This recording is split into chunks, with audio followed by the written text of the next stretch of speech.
আমরা এলাকায় আদিবাসী আমাদের দাদাও পাকিস্তান আমলে এরকম মেম্বার ছিলেন, আব্বা মসজিদ কমিটির ক্যাশিয়ার ছিলেন এবং এলাকার সমস্ত উন্নয়ন কাজের সাথে তিনিও জড়িত ছিলেন। তার এই বংশধারাতে আমরা এখন আছি। আমি ডেমরা কামারগোপ জামে মসজিদের সেক্রেটারি, আরোয়া জামে মসজিদের মতোয়াল্লি, এরকম কবরস্থান উন্নয়নের কাজের সাথে আছি।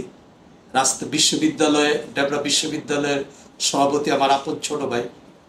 ডেমরা 4 নম্বর গেট মসজিদ, এটার সেক্রেটারি আমার আপন ছোট ভাই। এই সামাজিক কাজের সাথে আমাদের বংশগতই জড়িত।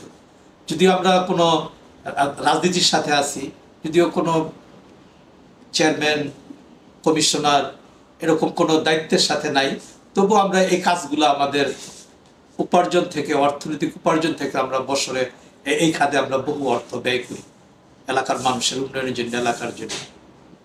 মানুষ এখন চাইতেছে যে কাজগুলো এখন সিটি কর্পোরেশন থেকে হইতেছে, নতুন আমাদের সিটি কর্পোরেশন হয়েছে, তাই কমিশনার যারা আছে এরা কাজ করতেছে, কিন্তু কাজে তারা নিজেরই টেন্ডার আনতেছে, নিজেরই কাজ করতেছে। কাজের কোনো কমিটি নেই যে কত টাকা খরচ হইল, কতটুকু কাজ করলো, লোকাল এরকম কোনো কমিটির মাধ্যমে তারা কাজগুলো করতেছে না।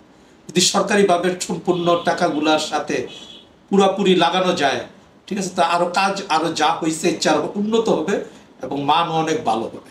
আর পাশাপাশি যদি নিজের অর্থ ব্যয় করা যায় তো আরো অনেক উন্নতি হবে। এই জন্য মানুষ আশা করে যে আগামী সিটি কর্পোরেশন 69 নম্বর ওয়ার্ড থেকে কাউন্সিলর সরকারিভাবে একটা পদ নিয়ে এই কাজের জন্য যাতে আমি করি, এই জন্য 69 নম্বর ওয়ার্ডের সকলের আশা। সেবার মানগুলো অত্যধিক অনুন্নত, যেমন জন্ম নিবন্ধন, তারপর চারিত্রিক সার্টিফিকেট, তারপর এরকমভাবে এই যেগুলো আছে মানুষ যেগুলো সেবার জন্য যেগুলাতে আছে, এগুলোতে মানুষ অনেক ভোগান্তি হয়। তো এগুলার সেবার মান উন্নত এবং এবং এই গরিব দুঃখী যারা আছে, ঠিক আছে, এরা অনেক আয়দায় আছে 69 নম্বর ওয়ার্ডে বা প্রতিটা ওয়ার্ডই, এগুলো থেকেও তারা বঞ্চিত। ঠিক আছে, এগুলো যাতে তাদের কাছে আসে, সেবার মান যাতে উন্নয়ন হয় এবং সৎ আদর্শ নেতৃত্ব যাতে প্রতিষ্ঠা হয়, প্রতিটা মানুষ, সর্বপ্রথম মানুষ যাতে সন্ত্রাস, এরকম মাদক এগুলো মুক্ত থাকতে পারে এবং সৎ আদর্শ হতে পারে। এই জন্য মানুষের পিছনে আমি আগে উন্নতি চাই। মানুষ যখন উন্নতি হবে, ইয়ং সমাজ, ছাত্র সমাজ সব যখন উন্নতি হবে, তখন সার্বিক পরিস্থিতিটাই সুন্দর হয়ে যাবে। এই জন্য আমি আগে মানুষের উন্নয়নের জন্য কাজ করবো ইনশাল্লাহ। যদি আমি আল্লাহ পাক যদি হায়াতে বাঁচায় রাখে, যদি দাঁড়াই, তবে এগুলো আমি ইনশাল্লাহ করবো।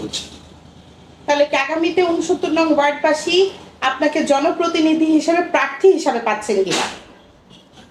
এটা আল্লাহ যদি বাঁচায় রাখে তো ইনশাল্লাহ এবার হয়তো ক্যান্ডিডেট হবো ইনশাল্লাহ।